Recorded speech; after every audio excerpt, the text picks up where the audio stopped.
20 సంవత్సరాల experience evidence based గల Ayurvedic multi speciality hospital KSUC hospital మన హైదరాబాద్లో. Hello, welcome to Suman TV.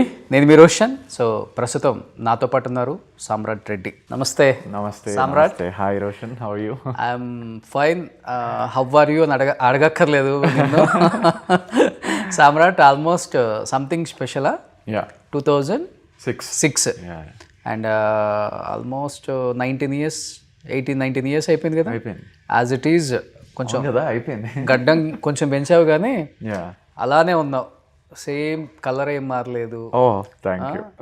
As it is అదే వెయిట్ మెయింటైన్ చేస్తున్నావు. Thank you. కొంతమంది సినిమాలు లేకపోతే ఎలా అయిపోతారంటే ఆర్టిస్టులు ఫుల్ డల్ అయిపోయి ఫేస్ అంతా ట్యాన్ అయిపోయి పిగ్మెంటేషన్ వచ్చేసి కళ్ళ కింద నల్లగా వచ్చేసి పొట్ట వచ్చేసి బాడీ అంతా అసలుకి వాళ్ళ కండిషన్లో ఉండదు. కొంతమందిని చూసాం అట్లా కూడా. కరెక్ట్. కొంతమంది అప్పుడప్పుడు ఫోటోలు పెట్టి చూడండి ఎలా అయిపోయాడా అని చెప్పేసి దీనస్థితిలో అని చెప్పి ఫోటో వేస్తూ ఉంటారు పాపం.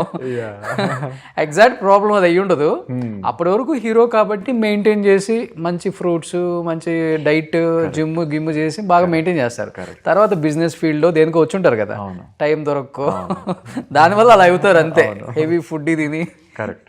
బట్ నువ్వైతే అలా మెయింటైన్ చేస్తున్నావు. 19 ఇయర్స్ ఆల్మోస్ట్. నాకు బాగా గుర్తు కొంచెం ఇష్టం కొంచెం కష్టం కానీ, బావా కానీ, ఆహనా పెళ్ళంట, poison, Ek mini Katha, Ek police, Malini and co last 2015. అంతేనా? అంతే అంతే. ఏమైపోయావు 11 సంవత్సరాలు ఇండస్ట్రీకి దూరంగా ఉండిపోయి ఏం చేస్తున్నావు అసలుకి? అంటే మరీ దూరంగా ఏం లేను.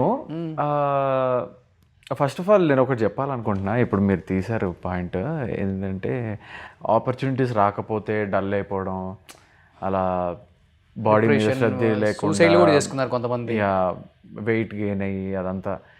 సో ఒకటే అంట, like passion is always a passion. As an actor ఎప్పుడు నీకు ఏ అవకాశం తడుతుందో తెలీదు. So if you just believe in yourself as an actor, మీరు ఏ బిజినెస్ చేసినా ఎన్ని మంత్స్ గ్యాప్ తీసుకున్నా కూడా you will be waiting for a very nice opportunity which you will definitely get. ఎందుకంటే లైఫ్ ఈజ్ అ సర్కిల్. ఒక దగ్గర పీక్లో ఉన్నప్పుడు ఎంజాయ్ చేస్తావు, డౌన్ అవుతున్నప్పుడు కూడా you should maintain your self, because as an actor your body is your investment. అవును. So అది డల్ చేసుకుంటే కనుక ఆ సర్కిల్ ముగిసే వరకు, ఆ పీక్ టైం వచ్చే వరకు you will be not fit. అవును. So then you are collapsed. So అది కాకుండా నేను కూడా బిజినెస్ సైడ్ వెళ్ళాను. డాడీకి కొంచెం సిక్ అయినాక బిజినెస్ సైడ్ వెళ్ళాను. Okay. Learned all the things in businesses as a fresher.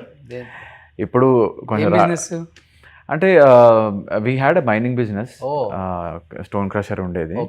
So again we started our own private, అంటే కంపెనీ కాదు, లైక్ ప్రైవేట్గా we do this construction, civil constructions and stuff, as a studio apartments construct చేయడం అలా. So దాంట్లో కూడా busy అయ్యాను ఒక పార్ట్నర్తోని.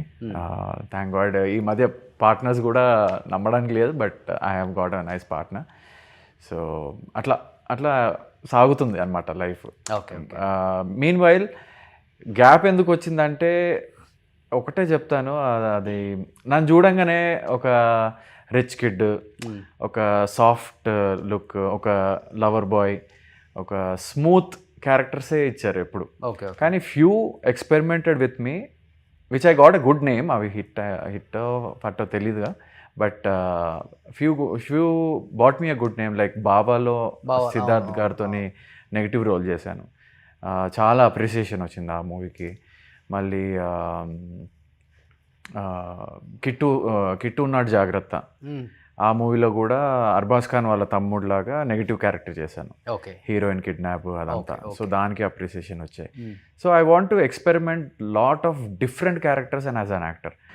ఎందుకంటే నేను యాక్టింగ్ ఇన్స్టిట్యూట్స్కి వెళ్ళాను, స్కూల్స్కి వెళ్ళాను, సూత్రధార్ వినయ్ వర్మ గారు దగ్గర నేర్చుకున్నాను. సో అక్కడ ఏంటంటే you are pushed to do certain characters where it is not comforting you. అంటే ఒక యాక్టర్ లాగా, ఒక బెగ్గర్ లాగా చేయమన్నా కూడా you need to impress everyone as a beggar. అంటే బిలీవ్ చేయాలి, నేను ఎందుకు చేయాలి ఇది అనుకోకుండా మట్టెందుకు నాకు కింద కూర్చోాలా అవన్నీ అనుకుంటే కనుక వేస్ట్. సో ఒక ఆడియన్స్ని నువ్వు బిలీవ్ చేసి వాళ్ళల్లో ఎమోషన్ని బ్రింగ్ చేసి అరే సామ్రాట్ కాదు అక్కడ ఒక బెగ్గరు, ఒక పిచ్చోడు, ఒక రఫ్ ఫెలో అలా కనిపిస్తున్నాడు అంటే you are success as an actor. So అట్లాంటి రోల్స్ నాకు ఇప్పటివరకు చాలా తక్కువ పడ్డాయి. అండ్ ఐఎమ్ స్టిల్ హోపింగ్ అట్లా ఏమన్నా ఎక్స్పెరిమెంటల్ క్యారెక్టర్స్ ఉంటే I'm always in for them. Okay, yeah industry అలా కూడా చూడండి, కొంచెం రిచ్ క్యారెక్టర్స్, సాఫ్ట్ క్యారెక్టర్స్. ఒక పీక్ ఆఫ్ టైంలో ఫియాన్సీ క్యారెక్టర్లు, సమంత గారు ఫియాన్సీ క్యారెక్టర్లు, అందరికి హీరోయిన్స్ అందరికి పెళ్లి పీటల పైన కూర్చొని పెళ్లి క్యాన్సిల్ కావడం, అలాంటి క్యారెక్టర్లు వరుసగా వచ్చాయి ఒక పీరియడ్లో. ఐ సెడ్ ఓకే ఇనఫ్, నేను కొంచెం గ్యాప్ తీసుకుంటేనే things will calm down and again they restart thinking అని. అలాంటి క్యారెక్టర్స్ వస్తున్నాయనే గ్యాప్ తీసుకుందాం. ఎగ్జాక్ట్లీ. ఓ ఫియాన్సీ అవన్నీ చేసి వెక్స్ అయిపోయాను. ఓకే 1, 2, 3 ఓకే మంచిగా అనిపిస్తున్నాయి అనేసి ఒక 5 చేశాను. 5 చేసినాక కూడా 15 వచ్చాయి. ఓకే, ఇంకా I said no I can't do that. కానీ సమ్రాట్ ఇండస్ట్రీలోకి నువ్వు వచ్చిన తర్వాత కొంతమంది డైరెక్టర్స్, ప్రొడ్యూసర్స్, హీరోస్ రియాక్షన్ ఏంటి అసలుకి? ఎందుకంటే నువ్వు అన్నట్లుగానే రిచ్ కిడ్ లాగే కనపడతావు రియల్ లైఫ్లో 2 విధాల. చాలా సాఫ్ట్ ఉంటావు, మంచి హైట్, వెయిట్, కలర్ కూడా. ఏంటి అసలు అప్పుడు ఆ టైంలో ఎలా డిస్కస్ చేసుకునే వాళ్ళు?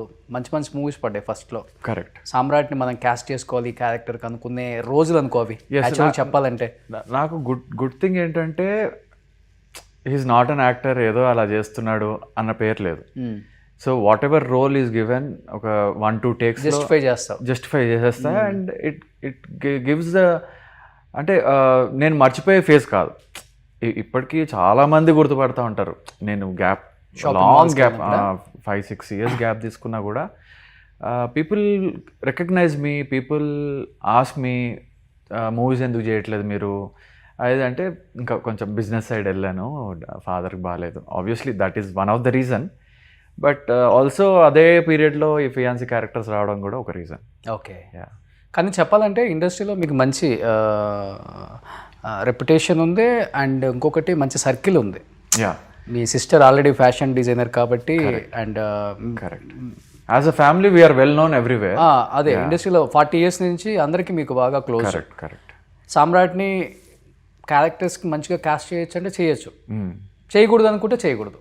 రెండు కూడా ఉంది. కరెక్ట్. వాళ్ళ వర్షన్. కరెక్ట్. కానీ ఎక్కడ కొంత పాలిటిక్స్ జరిగింది సామ్రాట్ రెడ్డి విషయంలో.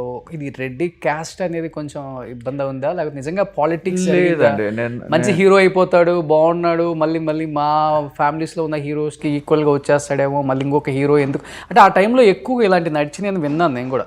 ఓకే, అంటే ఉదయ్ కిరణ్, తరుణ్ అండ్ రోహిత్ అండ్ ఇంకా చాలామంది కొంతమంది హీరోస్ వచ్చి అలా వచ్చేసారు, ఒక్కసారిగా చూస్తే అలా పడిపోయారు. కరెక్ట్. కొంత రాజకీయాలు చేసి హీరోస్ని తొక్కేశారు. పెద్ద హీరోల కొడుకులకి అడ్డుపడతారు, వీళ్ళు వస్తారేమో, కాంపిటీషన్ అవుతారేమో అనే కొంత ఇన్సెక్యూరిటీ ఉండేది అప్పుడు ఉన్న స్టార్స్ కని విన్నాను. Is it right? I don't know the internal stories of every one, but నా విషయం వచ్చేసరికి I don't think so that happened because I was close to everyone, every actor, every producer, every co-artist. నన్ను కాస్ట్తోనైతే దూరం పెట్టలేదు ఎవరు. Okay, అంటే నా విషయంలో అలా జరగలేదు. బట్ వచ్చిన క్యారెక్టర్ కొంచెం చేంజ్ చేయడం జరిగింది because directors used to like me. 1-2 auditions అయ్యి, కాస్ట్యూమ్స్ కూడా ఓకే అయ్యి, దాని తర్వాత కొంచెం డామినేషన్, ఫ్రేమ్లో ఉన్నప్పుడు డామినేట్ చేస్తా హీరోస్ని. Exactly, that is there. That అలా ఒక 3-4 మూవీస్ పోయాయి, పెద్ద మూవీసే. So that's okay. అంటే maybe that made me like keep my self fit or something. ఎప్పుడో ఒకటి వస్తుంది అన్న కాన్ఫిడెన్స్లో ఉన్నా నేను. అంతేనా? అంతే. అప్పుడు చెప్పాల్సిన డైరెక్టర్కి, నేను కావాలంటే కొంచెం బ్లాక్ వేసేసుకుంటానండి, అంత అందంగా కనిపించింది అంటే. వాళ్ళకి తెలీదండి, దానికి కూడా రెడీ. బట్ హైట్ కానీ, హైట్ నేను రెడ్యూస్ చేయలేను కదా. సో అమితాబ్ బచ్చన్ ఉంటారు, 6 అడుగులు అందగాడు అంటారు. బట్ కొన్ని విషయాలలో క్లిక్ కాకపోతే సైడ్కి పెట్టేస్తారు.